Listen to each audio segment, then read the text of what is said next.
저 안에 뭐가 들어있습니까? 그렇죠? 십계명 돌판이 들어있고요. 그리고 또 뭐가 들어있다라고 우리는 히브리서에서 배우지 않았습니까? 만나 항아리, 그리고 또요 아론의 쌍난 지팡이.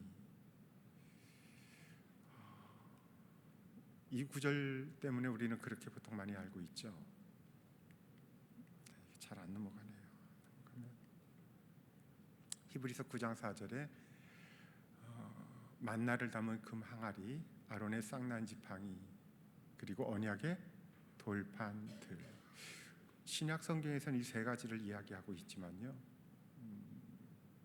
구약 성경은 얘기가 조금 달라요.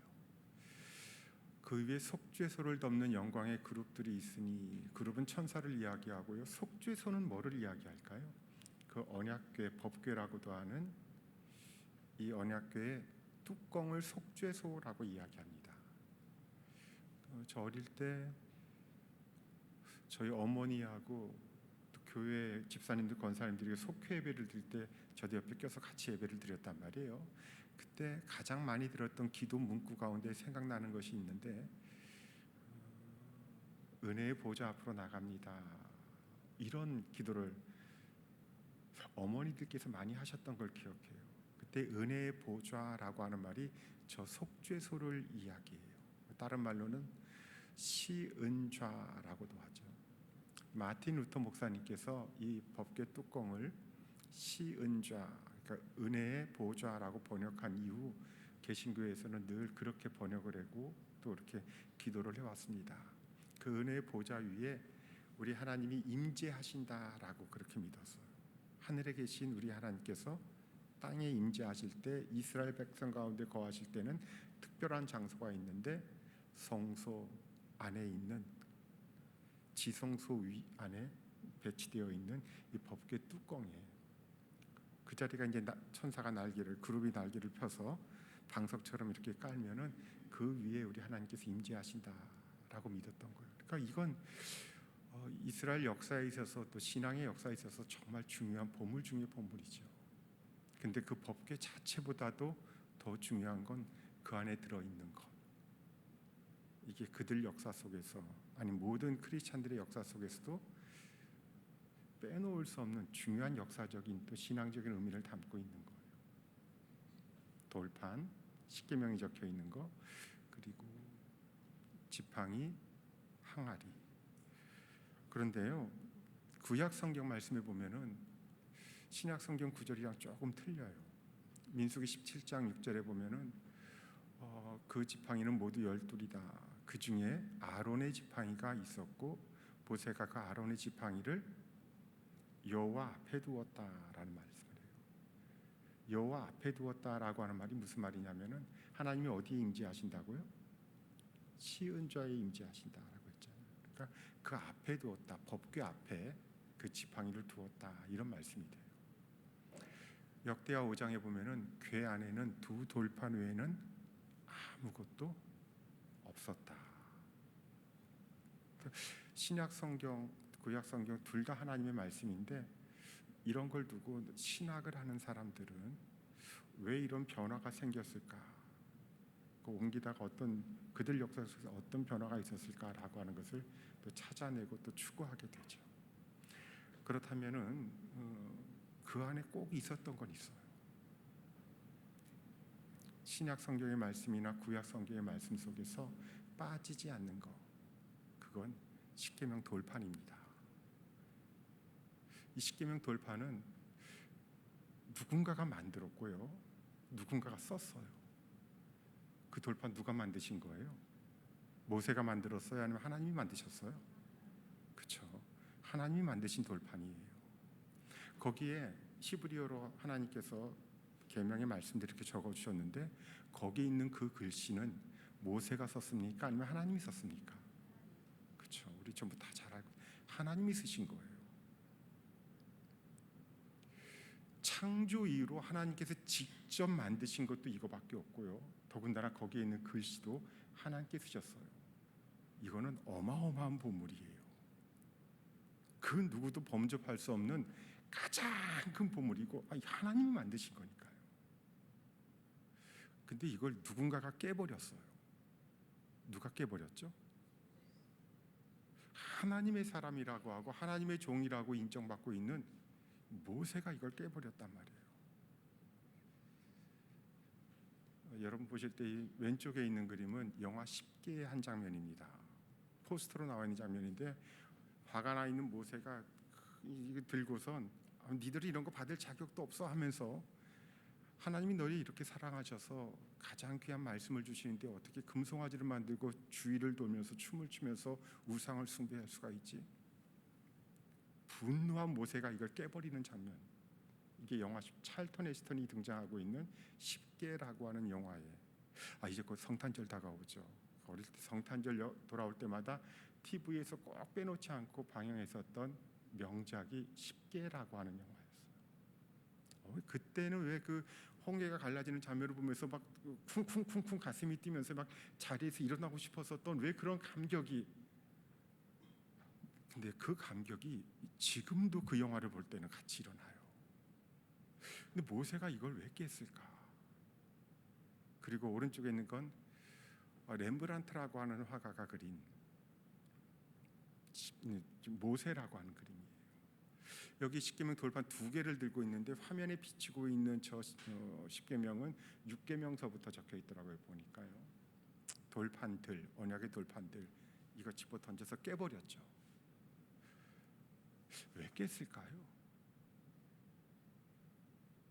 하나님, 방금 전까지 40일 동안 산꼭대기에 있으면서 먹지도 않고 마시지도 않고 그러면서 이 돌판을 하나님으로부터 직접 받았는데 후들거리는 다리를 가지고선 백성들에게 이제 막 도착했는데 그들을 보자마자 이걸 집어 던져서 깨뜨려 버린 이유가 단순히 화 때문이었을까요? 지금 이 백성들은 우상을 숭배하면 안 된다라고 하는 말을 단 한 번도 들어본 적이 없어요. 그게 죄라고 하는 인식을 한 번도 가져본 적이 없었습니다. 이집트에서 늘 그렇게 생활했었어요. 잘못된 섬김이 있었고 잘못된 예배가 있었고 잘못된 신앙 전통을 가지고 있었단 말이에요. 근데 그래서는 안 된다.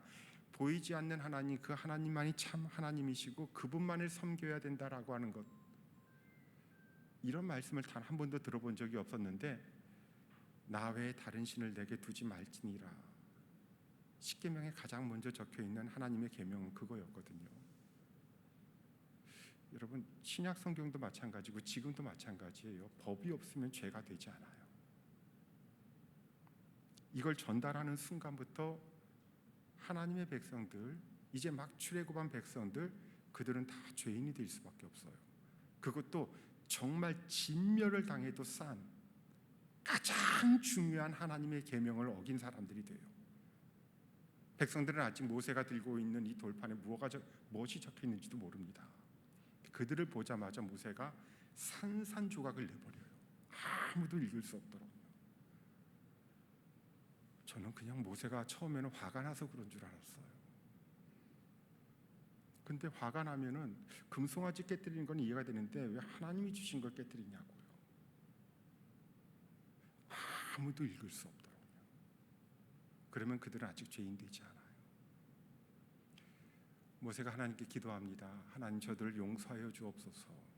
그리 아니하실진데 하나님이 기록하신 책에서 내 이름을 지워버려 주옵소서.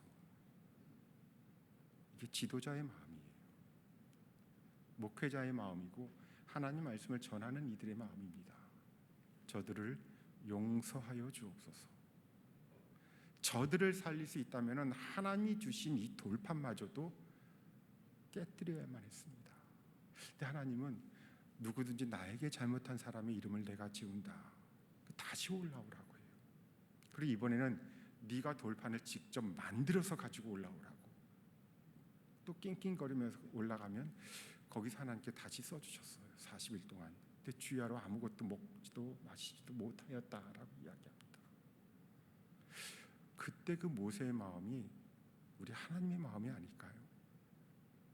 그 어떤 것도 내가 사랑하는 내 백성의 생명, 내 백성의 마음, 내 백성의 영혼보다 더 귀한 것은 없다라고 하는 것. 지금은 그 십계명 돌판이 영원히 사라져버리고 없습니다. 그러나 거기에 무엇이 적혀 있었는지는 말씀을 통해서 우리들에게 가르쳐 주시고요. 어떻게 전해졌는지 우리들에게 또 가르쳐 주시고요. 그리고 이제는 더 이상 돌판에 새겨진 말씀이 아니라 우리들의 마음판에 새겨주신 말씀으로 주님은 여전히 가장 귀한 것들을 우리들에게 주고 계십니다.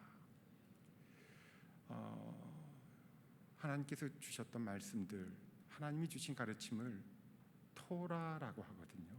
히브리어로 토라라고 하는데 주로 그게 법의 형태로 되어 있다라고 해서 우리말로 번역할 때는 율법이라고 번역을 해요. 가장 많이 번역되는 게 율법이라고 이야기합니다. 근데 그 율법이 365개와 248개로 나눠져요. 365개는 뭐뭐 하지 말라는 가르침이에요. 248개는 뭐뭐 하라는 가르침이에요. 하지 말라는 게 많습니까? 하라는 게 많습니까? 하지 말라는 게 조금 더 많은 거예요. 우상을 숭배하지 말아라, 살인하지 말아라. 이 말씀이 조금 더 많은데 365라는 숫자는 우리에게 좀 익숙하지 않나요? 매일매일의 삶을 이야기하는 거죠. 1년 365일을 이야기하고요. 248이라는 숫자도 우리들에게 익숙하지 않습니까? 처음 들어보죠. 248이라는 숫자는 사람의 뼈마디 숫자를 이야기해요. 그러니까 눈에 보이지 않는 우리 하나님을 우리가 어떻게 사랑할 수 있는가? 그건 하나님이 우리를 사랑하셔서 주신 말씀을 매일매일 자기 자신을 사랑하는 것처럼 지키며 살아가는 것, 그게 우리 하나님을 사랑하는 방법이라고요. 성경이 우리들에게 가르쳐주고 있는 사랑은 단순한 느낌이 아니에요. feeling, 감정, 그대로 보는 순간에 내 마음이 뜨겁게 타올라서 이 사랑을 이야기하는 것이 아니라 지킬 수 없는 상황 가운데서도 하나님이 주신 말씀이다라고 하면서 역동적으로 지켜내는 실천을 사랑이라고 이야기해요. 그래서 예수님도 요한복음에서 나의 계명을 가지고 지키는 자라야 나를 사랑하는 자니 나를 사랑하는 자는 내 아버지께 사랑을 받을 것이고 나도 그를 사랑하여 그에게 나를 나타낼 것이다. 나의 계명을 가지고 지키는 자, 토라, 하나님의 가르침, 이걸 지키며 살아가는 자들, 그들이 우리 시대의 저와 여러분들이 될 수 있기를 바랍니다. 이제는 완전히 사라져버린 옛날의 말씀이 아니라 오늘 우리가 이 본문 속에서도 오늘 여기 살아있는 우리, 곧 우리와 세우신 것이다 라고 이야기해요. 신명기 말씀은 출애굽기에 나와 있는 이야기를 다시 한번 반복하는 듯해요. 사람도 바뀌었어요. 출애굽 세대가 다 죽었는데 새로운 시대를 살아가고 있는 그 후손들에게 하나님이 십계명을 다시 주시면서 이거 너희 조상들하고 맺은 것 같지? 근데 사실은 너희와 맺은 거야. 너희와 맺고 있는 거야. 하나님 말씀의 동시대성, 율법의 동시대성, 여기 살아있는 우리와 세우신 것이다 라고 말씀해 주세요. 21세기를 살아가고 있는 우리들에게도 똑같이 적용돼요. 풀은 마르고 꽃은 시들지만 그러나 여호와의 말씀은 영영이 서리라라고 했었던 그 피어남이 지금 이 자리에 함께하고 있는 당지 지방의 성도들 마음, 저와 여러분들의 마음 가운데 같이 피어날 수 있기를 우리 주님의 이름으로 축원드립니다. 그 365개 이걸 다 축약시켜 놓은 게 십계명이죠. 하나님의 마음이 집약되어 있는 거예요. 예수님은 가장 큰 계명은 이것이다. 마음을 다하고 뜻을 다하고 힘을 다하여 주 너희 하나님을 사랑하라. 그리고 같은 말씀이 하나 더 있다. 그건 내 이웃을 내 몸과 같이 사랑하라. 이웃이 누굴까요? 그냥 가까이 있는 사람이에요. 내 도움이 필요한 사람. 그 사람들이 정말 우리의 이웃이죠. 그들을 정말 하나님 사랑하고 하나님 대하는 것처럼 그렇게 실천하며 사랑할 수 있느냐라고 하는 것. 바울은 모든 율법의 완성은 사랑이다라고 이야기해요. 집약되어 있는 말씀, 이 십계명의 말씀을 3일 동안 우리가 살펴볼 수 있는 데까지만 한번 살펴보도록 할게요. 내가 그들을 가르치도록 내가 율법과 계명을 하나님 뭐라고 말씀하셨어요? 친히 기록했다. 십계명은 하나님이 친히 기록하신 거예요. 31장 18절에도 증거판 주셨는데 하나님이 친히 쓰신 것이다 라고 했어요. 또 그 다음 32장 말씀에 보면 하나님이 쓰셔서 판에 새기셨다. 여러분, 이제 그 하나님의 쓰심이 우리 마음판이 될 수 있기를 바랍니다. 이 돌판을 뭐 탐사팀을 꾸려가지고서 찾아 나서는 거는 여러분 우리 시대는 의미가 없다고 저는 봐요. 왜냐하면 성도의 마음에 이미 새겨주셨기 때문에요. 십계명에 대한 상식이 몇 가지 있습니다. 어떤 상식이냐면 구약 성경 안에 2번 등장한다라고 하는 거예요. 출애굽기에 한번 등장하고 신명기에 한번 등장해요. 이유가 뭘까요? 출애굽기에서 하나님 말씀을 들은 사람들이 다 죽었기 때문에 그래요. 그래서 광야 세대라고 하죠. 새로 태어난 다음 세대를 위해서 하나님이 한 번 더 십계명을 주신 것이고요. 오늘 우리가 읽은 신명기 본문 말씀은요, 서원까지 읽은 거예요. 7절서부터는 십계명의 내용이 등장해요. 2번 등장한다라고 하는 게 첫 번째 상식이고요. 두 번째 상식은 이 두 개가 서로 똑같아야 되는데 똑같을까요? 당연히 똑같다고 생각할 텐데요. 똑같지가 않아요. 서로 달라요. 왜 하나님이 십계명을 처음 주실 때는 이렇게 주셨는데 나중에 주실 때는 다르게 주셨을까? 4계명이 다르고요. 10계명이 달라요. 왜 다르게 주셨을까라고 하는 거. 서로 다르다라고 하는 게 두 번째고요. 그리고 세 번째 상식은요. 십계명은 선을 가지고 있다라고 하는 거예요. 선은 뭐냐면은 6절 말씀이에요. 나는 너희를 애굽 땅 종되었던 곳에서 인도해낸 내 하나님 여호와니라.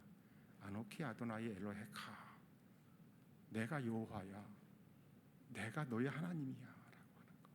이 선을 두 군데 다 가지고 있다라고 하는 거. 십계명을 헌법이라고 본다면 헌법에는 전문이라는 게 따라요. 이 전문이 있다라고 하는 겁니다. 그리고 마지막 네 번째는 오늘날에도 이 십계명이 무엇인지 알고 있습니다. 종단들마다 다 알고 있고 사용하고 있어요.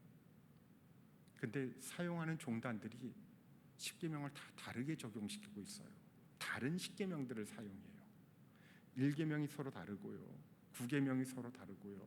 어디서 어디까지가 계명의 내용이고 전문인지 카톨릭이 다르고 유대교가 다르고 기독교가 달라요.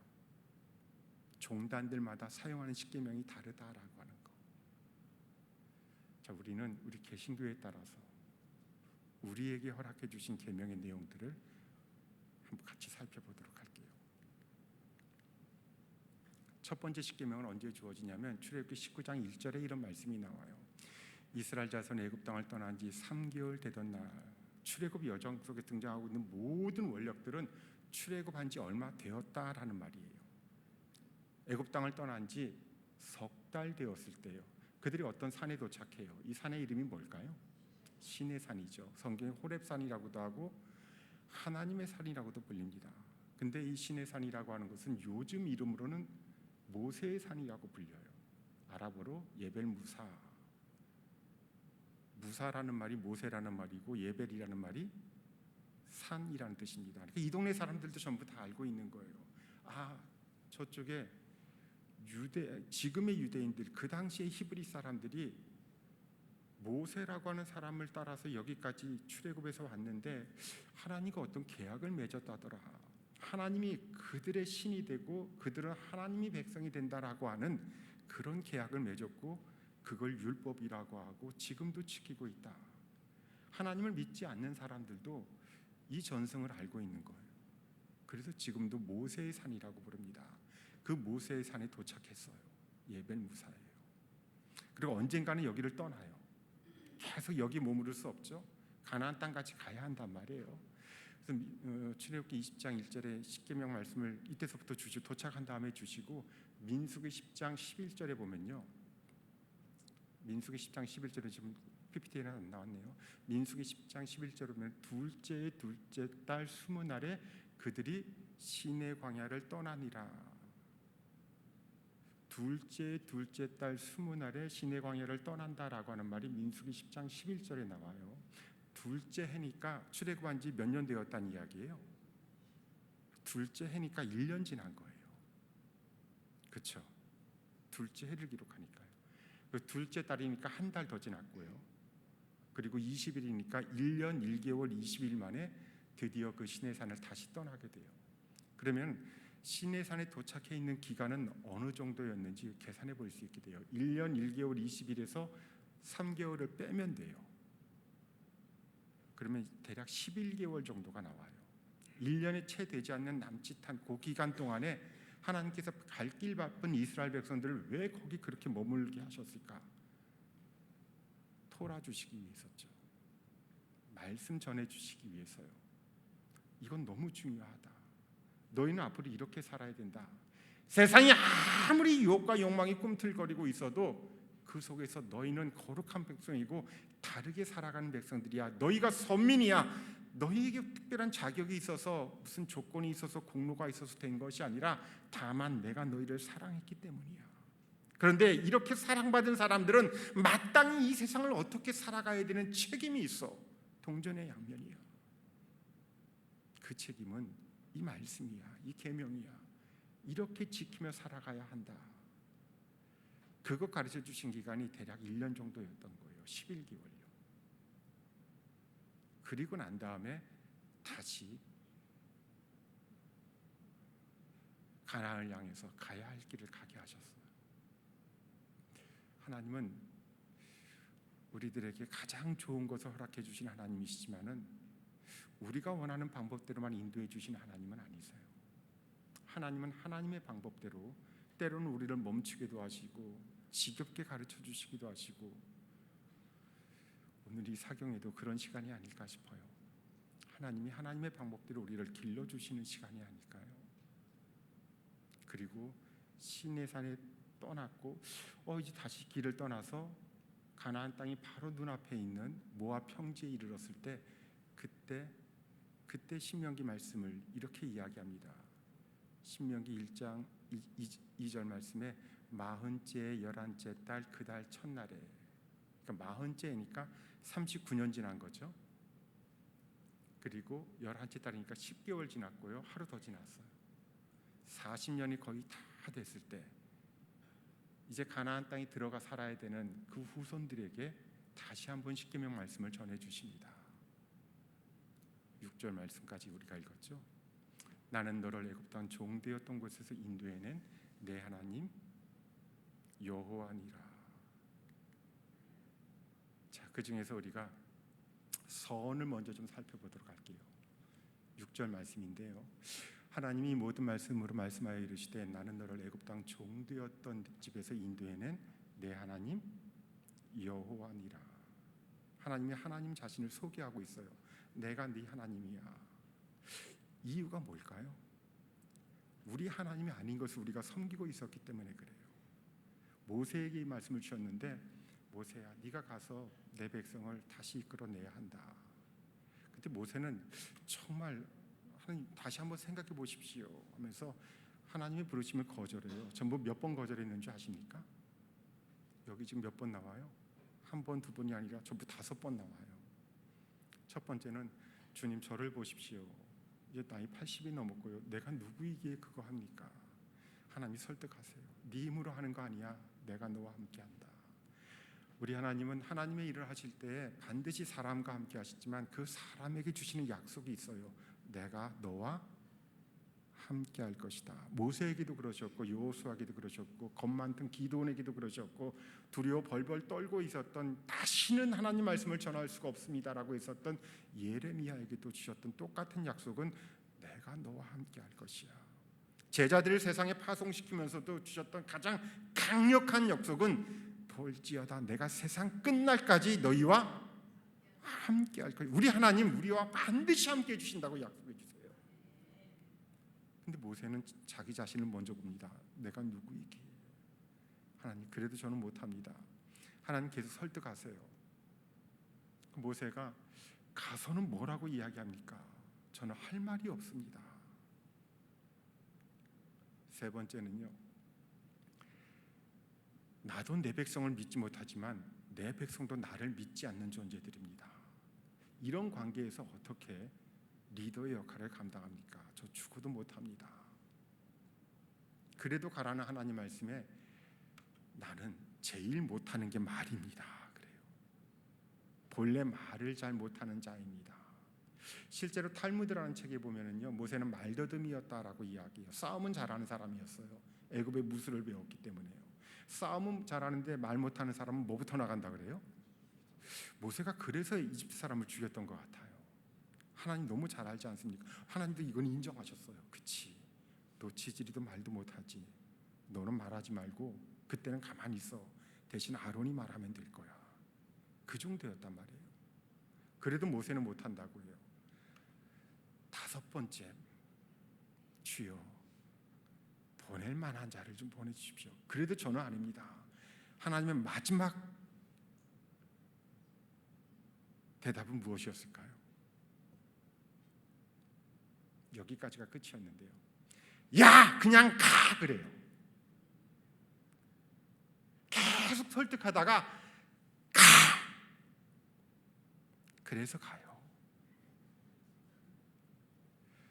이제 해마다 연말이 되면은 저도 그랬고요. 많은 목사님들이 목사님 저는 도저히 못하고요. 전 뒤에서 도울게요. 이러시는 분들 그 선한 마음인 거 알아요. 착한 마음인 거 알아요. 근데 하세요. 여러분 능으로 하는 거 아니고요. 하나님이 하나님의 공동체를 꾸려가기 위해서 우리를 사용해 주실 뿐이에요. 부족하면 어때요? 그렇게 쓰임받는 정말 자랑스러운 감리교 성도님들 다 될 수 있기를 우리 주님의 이름으로 축원드립니다. 그런데요, 그때 모세가 하나님의 지팡이를 손에 잡았다라는 표현이 나와요. 방금 전까지 모세의 지팡이였고요, 모세의 지팡이라고 기록된 그 지팡이예요. 근데 가라고 하시는 그 하나님의 말씀에 모세가 순종해요. 억지로 했던 순종일지 몰라도 이건 정말 감사한 일이었어요. 모세가 뭐를 손에 잡았더라고요? 그때 하나님의 지팡이를 손에 잡았더라. 이 하나님의 지팡이, 방금 전까지 모세의 지팡이라고 불렸었던 그 연약한 막대기가 세상에서 가장 강력한 하나님의 구원 역사의 도구가 돼요. 근데 이 지팡이가 지금도 남아 있어요. 영화 속에서는 늘 모세보다 더 큰 지팡이고요, 뭔가 힘이 나올 것 같은 그런 멋진 모습으로 나오지만은 실제로 남아 있는 모세의 지팡이는 튀르키예 박물관에 있는데 한 요 정도예요. 길이가. 누군가 힘을 주면 부러질 것 같아서 조심스럽게 다루고 있는, 그렇게 보관되어 있는 지팡이예요.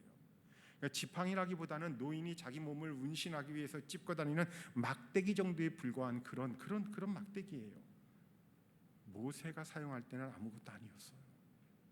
그러나 이것이 더 이상 모세의 지팡이가 아니라 하나님의 지팡이가 될 때는 가장 강력한 불과 구름을 이끄는 지팡이가 되고요, 하나님의 구원 역사에서 가장 먼저 사용되는 지팡이가 되고요, 자기 백성을 이끌어내는 지팡이가 돼요. 그건 어쩌면 모세의 모습이고 우리들의 모습이에요. 내가 주인이었을 때는 나는 아무것도 아니지만은 하나님이 주인 되시는 그 지팡이의 인생을 살아갈 때 우리는 가장 귀하고 강력하게 쓰임 받을 수 있다는 이야기. 그렇게 쓰임 받는 우리가 되었으면 좋겠어요. 근데 하나님이 그렇게 출애굽을 해주신 목적이, 하나님 왜 나와야 되죠? 어쨌거나 거기서 살고 있잖아요. 그들 가운데 거기를 좋아하는 사람도 있을 텐데요. 맨날 불평하고 살지만은 그냥 거기가 맞다고 생각하는 사람들도 있을 텐데 왜 나와야 하죠? 출애굽의 목적이 필요해요. 역사가들은 주로 많이 이렇게 이야기해요. 힘 있는 자가 힘 없는 자들을 억압해서는 안 된다. 강력한 나라가 약한 나라를 탈취하거나 그 백성들의 인권을 유린해서는 안 된다. 맞는 말이에요. 근데 성경이 말하고 있는 출애굽의 유일한 목적은 따로 있어요. 하나님을, 노란색을 봐주세요, 뭐 하기 위해서? 섬기리니. 히브리어로 섬긴다라는 말은 아바드라는 말이에요. 예배한다는 말이에요. 하나님을 뭐 하기 위해서요? 예배해드리기 위해서, 예배하기 위해서. 7장에도 나옵니다. 그들이 광야에서 나를 섬길 것이다. 아바드 할 것이다. 내 백성을 보내라. 그들이 나를 뭐 할 것이다? 섬길 것이다. 나를 예배해야 한다. 그들은 애굽에서도 섬기던 사람들이었어요. 잘못된 섬김이었죠. 대상이 달랐어요. 하나님이 아닌 것들을 섬기고 있어요. 거기는 정말 온갖 신들이 종합 세트로 모여 있었던 땅이었고요. 사람마저도 우상이 되었던 곳이에요. 파라오. 너희의 조상 아브라함과 이삭과 야곱이 섬기던 우리 조상의 하나님이 누군지를 알아야 한다. 그 하나님은 여전히 우리를 잊지 아니하시고 우리를 돌아보시고 우리를 권고하시고 우리를 사랑하시는 그 하나님이시다. 그리고 여전히 우리에게도 말씀하시는 하나님이다. 그 하나님을 예배해야 한다. 근데 당시 이스라엘 백성들, 그때는 히브리 사람이라고 불렸어요. 이 히브리 사람들은 히브리 사람과 이스라엘이 같이 섞여서 나오네요. 그 히브리 사람들, 이 사람들은 여기서 섬긴다라는 말이 나와요. 거기서 누구를 섬기고 있어요? 파라오예요. 파라오가 하는 말을 잘 보세요. 어려운 노동으로 저들을 힘겹게 했다라는 말이 나와요. 어려운 노동, 이게 뭘까요? 예배예요. 왜냐하면 단어가 아바디예요. 똑같은 일을 하더라도 하나님을 위한 일이 되면 그게 예배가 되지만 세상의 것으로 묻혀버리면 노동이 될 수밖에 없어요. 우리는 번역된 성경으로 읽고 있지만은 히브리 성경으로 읽는 사람들은 다 아바드로 읽는 거예요. 2장 23절에 보면은 이스라엘 자손은 고된 아바드로 말미암아 탄식하며 부르짖었고 고된 아바드로 말미암아 부르짖는 소리가 하나님께 상달되었다. 하지 말아야 될 예배를 그곳에서 하고 있었던 거예요. 또 다른 데 찾아보면은 파라오가 이렇게 이야기해요. 이제 가서 아바디해라. 너희에게 짚은 주지 않을 것이고 기존의 수량을 맞춰야 할 것이다. 벽돌을요. 여기다 아바드라는 말을 해요. 이게 우리들의 모습인 거예요. 최선을 다해 삽니다. 성실하게 살아갑니다. 근데 하나님은 기뻐하지 않으세요. 하나님을 향한 아바드여야 될 것들이 내 삶의 많은 부분들이 세상의 아바드로 전락해버렸기 때문에 그래요. 너희는 하나님을 아바드하는 존재들이야. 하나님을 섬기는 존재들이야. 이거 잊어버리면 우리는 아무것도 아니야. 이거 다시 일깨워 주신 거. 바른 예배 드리는 공동체, 예배가 회복되는 공동체, 하나님이 하나님 되심이 회복되는 공동체, 그게 우리들이기를 바랍니다. 그게 출애굽의 목적이에요. 그들이 광야에서 나를 섬길 것이니라. 저는 이 광야라는 단어가 참 좋아요. 그리고 궁금했어요. 보통 여러분 광야라고 하면요, 어떤 이미지가 떠올라요? 바람, 전갈, 황무함, 모래, 뜨거움, 갈증 뭐 이런 거잖아요. 저는 이 광야라는 단어에 그런 의미가 담겨져 있을 거라고 생각했어요. 근데 히브리어를 찾아보니까요, 히브리어로 광야는 미드바르라고 해요. 미드바르, 합쳐진 말이에요. 미드바르. 근데 이 드바르라고 하는 말이 무슨 뜻이냐면 말씀이라는 뜻이에요. 미드바르는 말씀으로부터라고 하는 뜻이에요. 내가 생각했었던 이미지하고는 전혀 맞지 않아요. 광야는 하나님의 말씀이 불어오는 곳이고요, 하나님의 말씀이 아닌 곳에는 단 하루도 살아갈 수가 없는 곳이 광야인 거예요.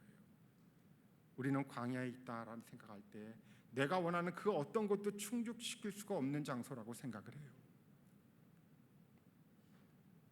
목마르고 배고프고 춥고 또 너무 덥고 내가 원하는 그 무엇이 없어서 죽을 수밖에 없는 것이 광야라고 생각하는데 아니에요. 성경이 우리들에게 이야기하고 있는 이 광야는 하나님의 말씀이 아니고서는 단 하루도 살아갈 수가 없는 것이 광야인 것이에요. 내가 원하는 것이 보이지 않아도 하나님의 방법대로 인도하시는 것이 광야고, 지금도 여전히 우리를 말씀으로 이끄시고 말씀으로 인도해 주시는 것이 그게 광야인 것이에요. 우리는 지금도 광야를 살아갑니다. 이 광야는 하나님의 말씀이 우리를 지배하시는 곳이고요. 그 말씀이 우리를 이끄시는 곳이고 우리는 그 말씀을 따라 살아가는 곳, 매일매일의 한 걸음을 걸어 나가는 곳이 그게 광야인 거예요. 이 광야는 하나님이 우리를 홀로 남겨두지 아니하시고 내가 너를 업고 지나간다라고 말씀해 주세요. 내가 함께하고 있다. 동행하고 있다. 그 매일매일의 광야 여정을 늘 승리하시는 복된 우리 감리교회 성도님들 다 되시기를 바랍니다.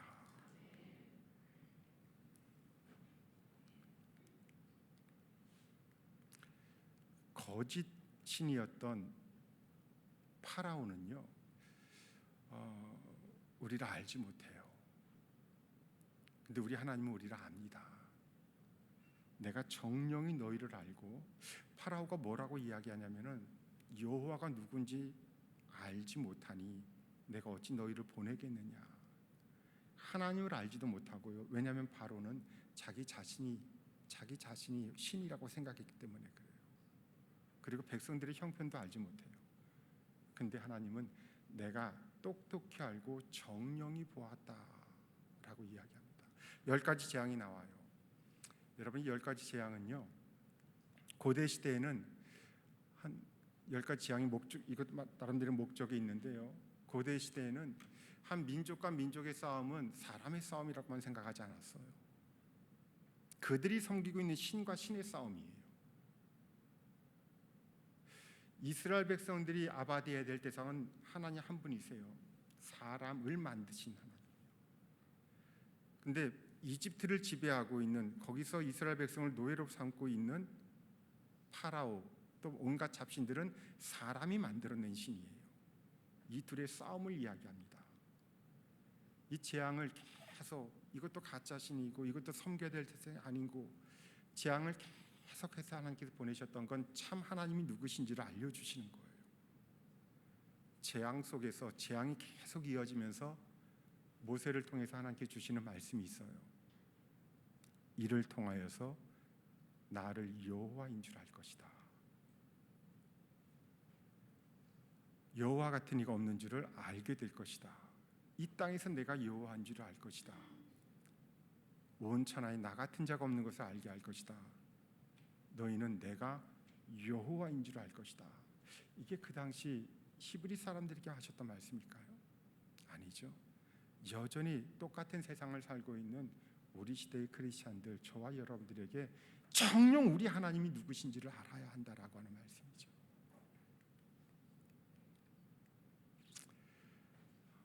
재앙이 계속 이어지면서 바로가 모세를 회유해요. 그렇게 하나님을 섬겨야겠냐? 정 하나님을 섬기겠으면은 섬겨라. 근데 조건을 달아요. 이게 4번째 재앙이 있었을 텐데요, 너희는 이 땅에서 너희 하나님께 제사를 드려라. 떠나란 얘기예요? 떠나지 말란 얘기예요? 떠나지 말라. 여기서 예배를 드리면 될 거 아니냐. 이때 모세가 여호와의 말씀대로 예배해야 합니다. 하나님이 말씀하신 곳까지 우리는 가야 합니다. 그 회유를 거절해요. 바로가 2번째 재앙이 계속 이어지니까 2번째 회유를 합니다. 그러면 떠나되 너무 멀리 가지는 말아라. 우리와 계속 접촉할 수 있는 곳, 우리와 계속 발을 담글 수 있는 곳까지만 가라. 그리고 나를 위해서도 좀 기도해다오. 이때도 이쯤 되면 넘어가기 쉽지 않나요? 가나안까지 가는 걸 허락하지 않는 거예요. 모세가 하나님이 말씀하신 산, 하나님이 말씀하신 광야, 하나님이 말씀하신 가나안 땅, 이걸 잃어버리지 않아요. 3번째 회유를 합니다. 그러면 그냥 가라. 예배 드릴 곳까지 가라. 그리고 교회까지 가라는 이야기예요. 그러나 너희 어린 것들이 너희로 말미암아 고통을 당해서 해야 되겠느냐? 그들에게는 좋지 않다. 너희 장정만 가서 여호와를 섬겨라라고 이야기. 너희 어린 것들은 남겨두고라고 이야기. 쟤들이 예배를 뭐 한다고, 할 거 많은데 바쁜데 요즘같이 분주한 세상에 어른들만 예배드리고 애들은 남겨두라라고 이야기. 요즘 우리 시대에 가장 많이 도전받고 있는 유혹의 기도예요. 애들은 지금 할 거 얼마나 많은데 대학 들어간 다음에 결혼한 다음에 그때까지는 그냥 그대로 두라고. 모세가 말도 되지 않 그들도 예배자입니다라고. 여러분 이거 잊으시면 안 돼요. 저들도 예배자입니다라고 이야기해요. 저들도 함께 하나님 말씀하신 곳에 가서 예배드려야 됩니다. 재앙은 또 계속 이어져요. 마지막 10번째 재앙이 있었을 때 다 가라. 그래 하나님 말씀하신 대로 다 지켜행하라. 그러나 너희의 양과 소는 머물러 두고 너희 어린 것들은 너희와 함께 갈지니라. 애들도 가라. 예배자라고 생각하는 사람들은 다 가라. 그러나 너희의 양과 소는 머물러 두고. 이때 양과 소가 무슨 의미일까요? 저는 처음에 제산이라고 생각했어요. 그 시대는 양과 소를 가지고 예배드렸어요. 하나님이 말씀하시는 방법대로 예배드리겠다라는 거예요. 세상은 말합니다. 하나님 우리의 마음만 받으시는 분인데 저거 없이도 갈 수 있지 않겠느냐. 예배는 예배답게 드리겠습니다라고 하는 거예요. 이런 마음이 우리 가운데 정말 융통성이 부족해 보인다라고 그렇게 보인다라고 할지라도 하나님 우리들에게 말씀하신 대로라고 하는 것을 잃어버리지 않는 그런 멋진 우리들 다 되었으면 그렇게 될 수 있기를 다시 한번 주님의 이름으로 축원합니다. 드디어 출애굽이에요. 이스라엘 자손이 람세스 떠나 숫곳에 이르니 어린아이들 외에 보행하는 장정이 60만 가량이요. 그리고 수많은 잡족과 양과 소와 심이 많은 가축이 그들과 함께하였더라. 여기 잡족이라는 말이 나와요. 저는 이 말이 그렇게 은혜로워요. 하나님이 누군지 알지 못하는 사람들도 같이 나왔던 거예요. 이 수많은 잡족 가운데 누가 포함되어 있었다고요? 아마 제가 지난번에 헌신 예배 때 탑동교회 왔을 때 탑동교회에서 요 이야기를 했던 것 같아요. 하나님을 알지 못하는 이 잡족들 가운데 갈렙이 섞여 있었어요. 갈렙은 야곱의 후손도 아니고 히브리 사람, 지금의 유대인이 아닌 거예요. 이스라엘 후손이 아닌 거예요. 창세기에 보면은 그니스 족속이라는 말이 나오고요. 그니스 족속은 완전한 이방인이에요. 그 후손이 갈렙이었어요. 또 그 후손이 첫 번째 사사였던 온니엘이었고요. 이들은 이방인이었어요. 교수님 혹시 유다 지파 아닌가? 유다 지파 맞아요. 유다 지파 그니스 족속 여분네의 아들 갈렙. 성경에 흩어져 있는 표현들을 다 모으면 딱 그렇게 정리가 돼요. 이 그니스 족속도 이스라엘 사람들이 출애굽한다니까 쫄래쫄래하면서 같이 나왔는데 어딘가에 포함이 돼야 돼요. 유다 지파의 병합이 돼 버렸어요. 그런데 꼭 필요한 때에 모든 12지파의 후손들이 본받고 따라야 될 강력한 믿음의 표상이 돼요. 모델이 돼요. 다 회피하고 있는 저 헤브론 땅을 그때나 지금이나 내가 똑같으니 하나님이 모세에게 하셨던 말씀을 나를 통해 이루소서라고 했던 자가 그게 갈렙이었어요. 우리와 함께 하신 그 하나님이 지금도 우리와 함께 할 것이니 그들은 우리의 밥이라고 외쳤던 이가 그게 갈렙이었어요. 이방인이었는데요. 그가 영적 이스라엘 백성이 돼요. 하나님은 지금도 이런 사경회, 또 우리 아이들은 뭐 성경학교 수련회, 성탄절 행사 이를 통하여서 이 수많은 잡족들이 감리기를 통해서 지도자가 되게 해주시고요, 믿음의 모델들이 되게 해주십니다. 이 역사를 우리가 체험하고 이끌었었던 게 감리교회의 모습이었단 말이에요. 이 민족이 어렵고 힘들 때에 하나님이 들어쓰셨던 그 갈렙 같은 이들이 모여 있는 곳이 감리교회였어요. 이 역사는 지금도 계속 우리들을 통하여 우리 시대의 교회를 통하여서 이어지고 있는 줄로 믿습니다. 이게 출애굽의 목적이었던 거예요. 하나님을 바로 섬긴다라고 하는 거. 바로는 계속 이야기합니다. 어떻게 해서라도 이 길을 막으려고요. 근데 우리 하나님은 하나님의 방법대로 당신의 백성을 이끄셨어요. 바로가 백성을 보낸 후에 블레 사람의 땅의 길은 가까울지라도 하나님이 그들을 그 길로 인도하지 아니하셨다. 가까운 길이 있는 거예요. The way of the land of Palestine. 빠른 길, 편한 길, 좋은 길. 그 당시 사람들이 다 알고 있었던 가장 좋았던 길. 하나님께서 보실 때는 가서는 안 될 길이었어요. 근데 이 블레 사람의 땅의 길은요, 이스라엘과 지금의 가나안 땅 팔레스틴과 이집트를 연결해주는 가장 빠르고 넓은 길이에요. 지금의 고속도로하고는 비견이 되지 않지만 여전히 남아있는 편한 길이에요. 요셉도 이 길로 팔려갔었고 요셉의 형들도 양식 구하러 이 길을 이용했었고, 그리고요, 베냐민 데리고 돌아갔다가 베냐민 데리고 다시 왔다가 아버지 모시러 갔다가 70명 데리고 애굽에 정착할 수 있었던 건 이 길이 있었기 때문에 다 알고 있는 길이에요. 근데 하나님은 그들을 그 길로 인도하지 아니하셨다. 그 길로 가게 되면 전쟁을 만날 수밖에 없다라고 이야기해요. 모세도 몰랐던 일이에요. 1970년에 이르러서야 이스라엘 여성 고고학자 가운데 투르시 도단이라고 하는 여성 고고학자가 여기에도 이집트 군대가 앞에서 기다리고 있었네라고 하는 걸 발굴해내요. 아무리 60만이라고 할지라도 훈련받은 정예 부대를 만나면 이길 수 없어요. 돌아가는 것 외에는 방법이 없어요. 하나님이 전쟁을 하지 아니하도록 하고자, 전쟁을 하게 되면 마음을 돌이켜 애굽으로 돌아갈까 함이었더라. 하나님이 그들을 그 길로 인도하지 아니하셨고 하나님의 방법대로 새로운 길을 걸어가게 하십니다. 그게 홍해의 광야길, The Way of the Wilderness of the Red Sea. 먼저 바다를 건너게 하시고요, 말씀의 길, 광야길을 걸어가게 하십니다. 이건 아무도 생각하지 못한 길이에요. 왜냐하면 지금도 없는 길이거든요. 바다가 길이 된다는 건 사람의 생각이 아니에요.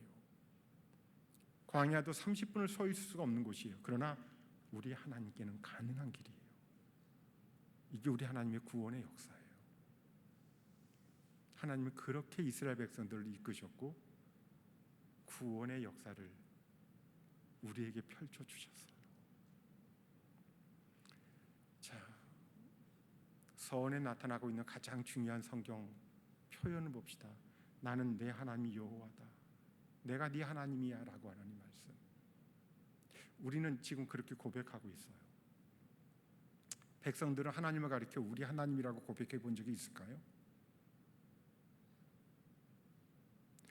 저는 정말 신기하게 백성들은 해본 적이 없어요. 하나님은 계속해서 나는 네 하나님 여호와야, 내가 네 하나님이야, 내가 여호와야, 나를 알게 될 것이야, 여호와가 누군지 알게 될 것이야, 애굽의 신들마저도 나를 알게 될 것이야, 계속해서 말씀하시는데 정작 그 구원의 역사를 체험한 이스라엘 백성들은 단 한 번도 하나님, 그분이 우리 하나님이십니다, 이 고백을 해본 적이 없어요. 언제 해보게 되냐면 출애굽 다 하고 난 다음에 가나안 땅을 다 차지했을 때, 가나안 땅 차지했을 때 이스라엘 백성들에게 주신 말씀은 이와 같이 여호와께서 조상들에게 주마하고 약속하신 온 땅을 다 주셨으므로 그들이 그곳을 차지하여 거기 거하였다. 여호수아서 21장에 그렇게 나와요. 사람의 능력으로 차지했다, 정복했다라고 이야기하지 않아요. 하나님이 주마하신 것을 주셨다라고 이야기해요. 사람이 정복했다는 것과 하나님이 주셨다는 건 천지 차이예요. 이와 같이 그들 조상들에게 약속하신 모든 말씀을 다 이루셨다라고 이야기해요. 약속을 지키시며 일하신 하나님, 그 하나님이 우리들에게 은혜로 다 주신 거예요. 그렇게 은혜를 받고 난 다음에 여호수아가 나이 많아 늙고 죽으려는 장면이, 죽기 직전이 여호수아서 23장 24장이에요. 근데 숨이 꼴딱꼴딱 넘어가는 여호수아가 이제 막 숨이 넘어가기 전에 세겜이라는 지역에 이스라엘 모든 백성 다 모아놓고 이런 이야기를 해요. 너희 하나님 여호와가 여기까지 이끄셨다.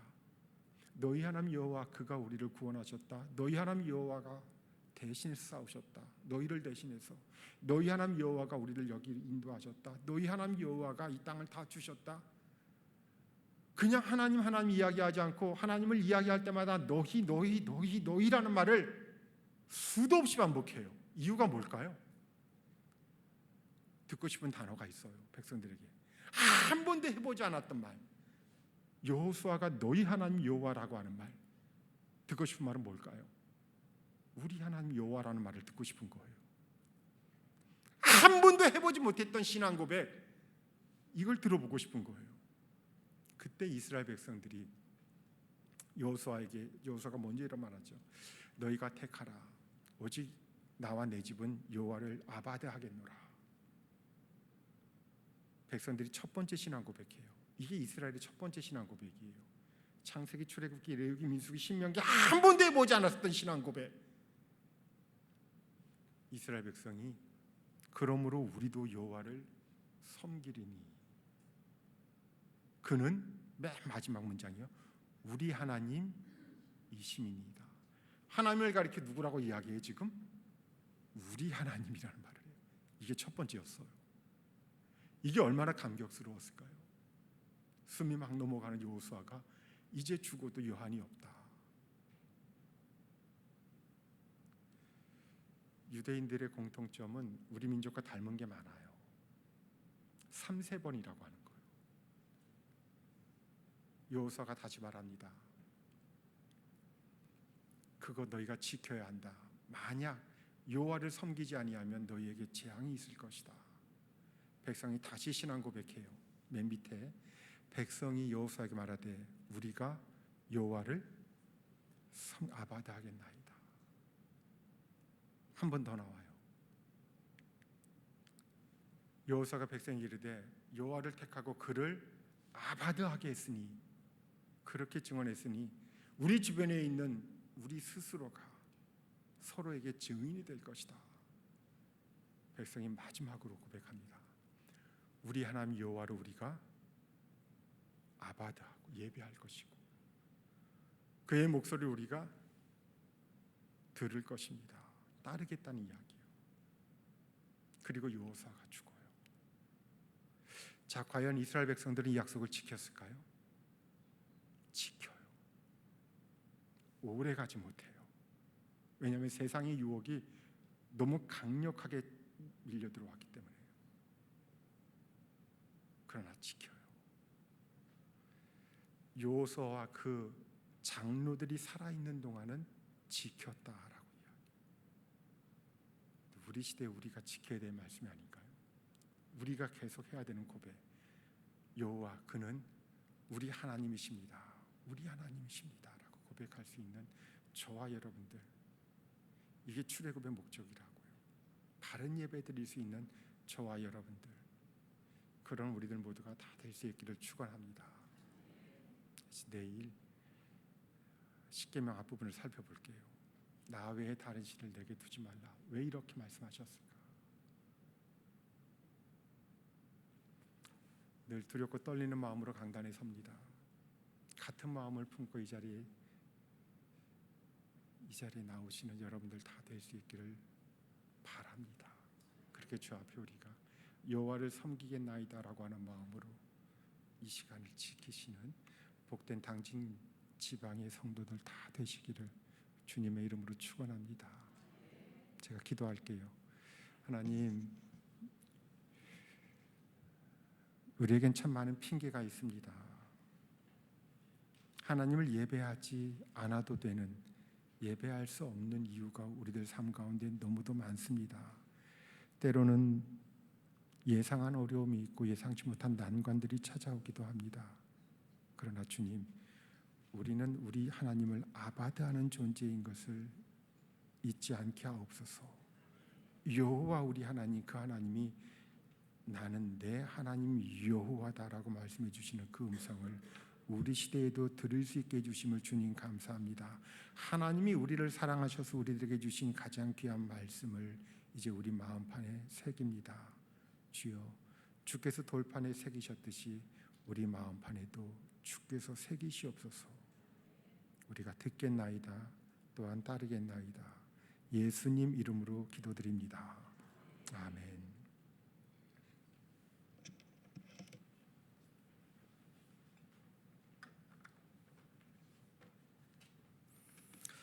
많은 은혜 받으신 줄로 믿습니다. 하나님이 우리를 택해 주셨습니다. 우리가 온전히 하나님을 경배하며 찬양하는 대로 나아갈 수 있어야 될 줄로 믿습니다. 우리 찬송 헌장하시고 원당교회를 담임하고 계시는 이상일 목사님 나오셔서 축복기도 해주심으로 오늘 아침에 마치도록 그렇게 하도록 하겠습니다. 우리 찬송 430장 찬송 들으시겠습니다.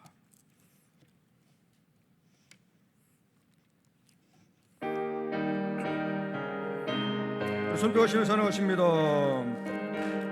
주와 같이 길 가는 것 즐거운 일 아닌가. 우리 주님 걸어가신 발자취를 밟겠네.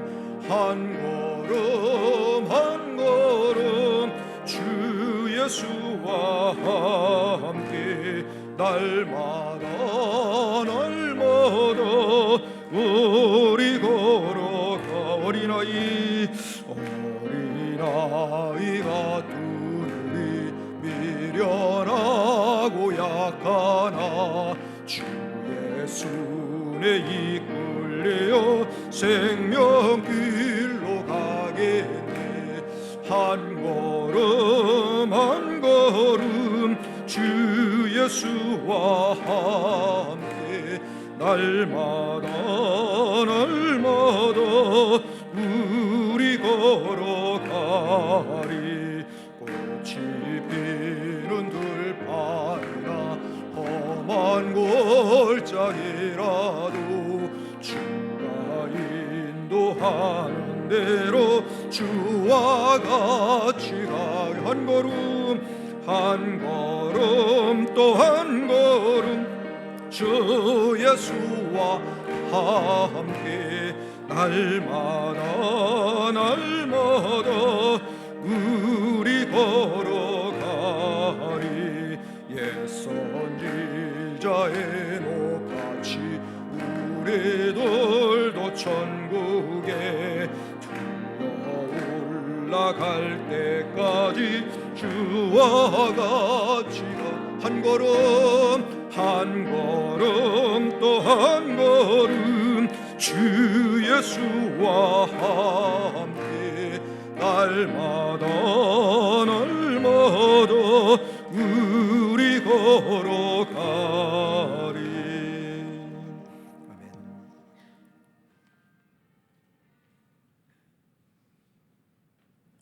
기도하시겠습니다. 참 좋으신 아버지 하나님 감사합니다. 하나님께서 우리 당진 지방을 사랑하시기에 이렇게 연말을 맞이해서 마지막을 정리하고 또 새해를 준비하기 위해서 이렇게 사경회를 열게 하신 것 감사합니다. 말씀 속에서 은혜 받게 하시고 깨닫고 지켜 행할 수 있는 우리 당진교회, 당진지방 모든 교회가 되게 하여 주시옵소서. 이 시간도 하나님 은혜가 감사해서 귀한 예물 주님 앞에 드렸습니다.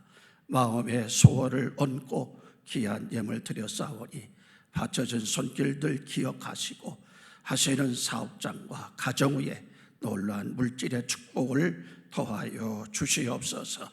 이제는 우리 주 예수 그리스도의 은혜와 하나님 아버지의 지극하신 사랑하심과 성령님의 귀한 역사가 이 자리에 참석한 모든 성도들과 또 지방 내 40교회와 이 나라 이 민족 위에 영원토록 함께 하시기를 간절히 축원하옵나이다. 아멘.